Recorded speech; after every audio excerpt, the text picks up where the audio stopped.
Well, there seems to be a running theme among Minnesota politicians. Love Somalians more than you love your own country. So dozens of Somalians in the state of Minnesota have now been charged, get this, convicted and sentenced for stealing more than $1 billion in taxpayer money from government programs during the COVID pandemic. And here's what Tim Walz has to say about all of that.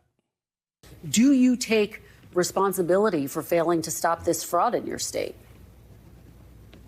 Well, certainly I take responsibility for putting people in jail. Governors don't get to just talk theoretically. We have to solve problems. And I will note, it's not just Somalis. Minnesota is a generous state. Minnesota is a prosperous state, a well-run state. We're AAA bond rated, but that attracts criminals. Those people are going to jail. We're doing everything we can. But to demonize an entire community on the actions of a few, it's lazy. Oh, I got it. So defending criminals again, are you? Yet again, criminals good, American taxpayers bad, or correction, who cares? But what's worse is Tim Walz himself is responsible. Turns out Tim likes treason just as much as he likes tampons. I'm old enough to remember when Tim was running alongside Kamala Harris and claimed that President Trump and Elon Musk had nefarious plans for America. That guy is literally the richest man in the world, spending millions of dollars to help Donald Trump buy an election. So in other words, Donald Trump, in front of the eyes of the American public, is promising corruption. That's what he's promising you.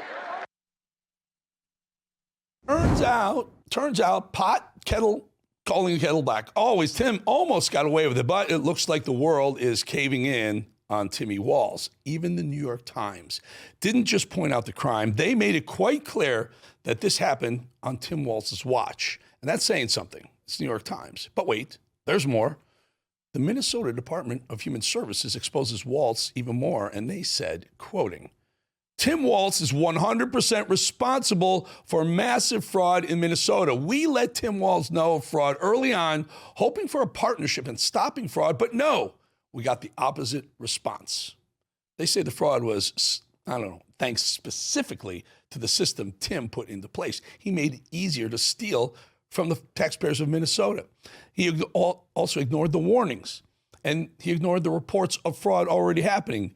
And they say that instead of admitting his own failures, he instead blamed the federal government. Now, isn't that convenient, isn't it? And isn't that just about right out of the Democrat playbook?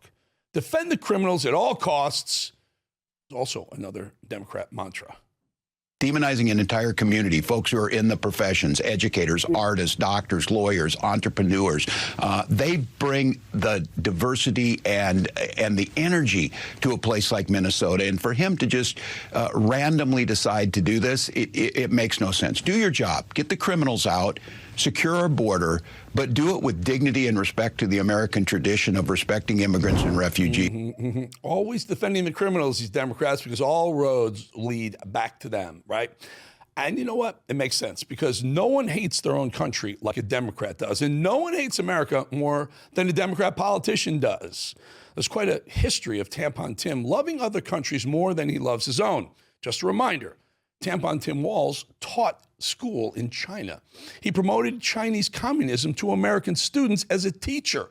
The facts, well, they can't change the facts now. Tim Walz taught in China from 1989 to 1990. He visited China at least 30 times, speaks Mandarin, impressive.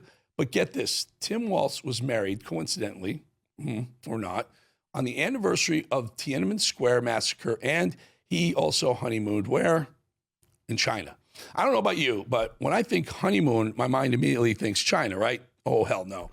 And just a reminder of the Tiananmen Square massacre, it was a student-led demonstration in 1989 that led to the deaths and executions of at least several hundred of those student protesters.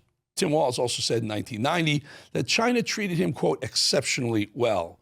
Actually, his exact words, I'm quoting Tim Walz right here. Tampon Tim said, no matter how long I live, I will never be treated that well again as the Chinese treated him.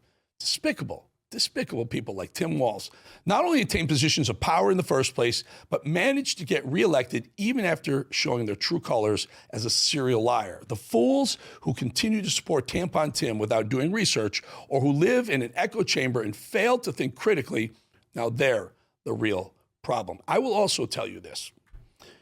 Ilhan Omar is a congresswoman who said that Somalia is where her real heart is. Those are the people she is focusing on, the Somalis, not the Americans.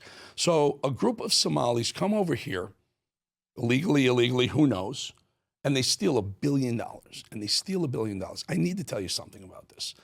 There is no, I'm telling you, there is no government in Somalia. It's a government-free country. It's a rogue nation, Somalia. That's why every time you take a boat around that area of the world, you don't go near the Somali coastline because you'll get pirated, because there's no law and order in Somalia. When they come over here, folks, and this is what we're saying, we're not saying we can't have people coming from other countries to live here. Of course you do, but vet who they are. When Somalis come over here and they steal $1 billion, they're only doing it because that's what they know there. And we, Democrats at least, we don't force them to do things the way we do here. We are law and order first. We're a society of law and order. They aren't. So if they're going to come over here, they can't just live like they do in Somalia over here. But our lawmakers don't get that. Democrats certainly don't get that, because all they want is everyone to come here and get those Democrat votes. They let them in. They think they're going to get the votes. Can't let them do it. Can't let them do it. Not going to let them do it.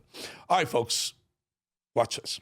The sharper man always wins. Not the younger man, not the more talented man, the sharper man. It starts with understanding one truth. Your edge is lost in the micro decisions, not the big ones. Your edge is the decisions you make at 6 a.m. It's a choice between another hour of sleep or getting after it.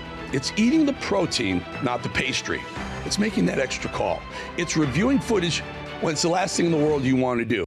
So this is a really important show. The Edge, it's exploding. It's top 1/10 of 1% of all new YouTube shows. It's growing 125, 150 times faster than new YouTube shows because of you. Because you guys are taking the time and watching what we're doing here. And again, there's no politics on The Edge. So it's not like, you have to choose between Rav. It's completely different. And I'm just asking for your support, because when you subscribe, it tells YouTube we're big and we are growing, gives us a bigger platform to grow, and we are. We're growing like crazy. So grab a camera, aim it at that QR code, and you'll press the yellow button. It automatically subscribes you. Again, never a penny, never a single penny is going to go to Ask You or any promotional material is going to come to you. It just tells YouTube we're growing. So youtube.com/@EricBollingTheEdge, youtube.com/@EricBollingTheEdge. It's really important. We're growing crazy. But more importantly, the content is insanely good.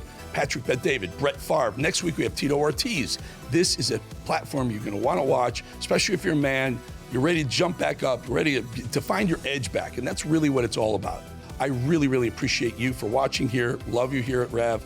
I also appreciate your support online here, but I really am asking you to subscribe. Thank you so much. It means the world to us, and we're going to grow together. We're going to grow together. We're going to become a monster platform. We'll be back. 2.5 minutes.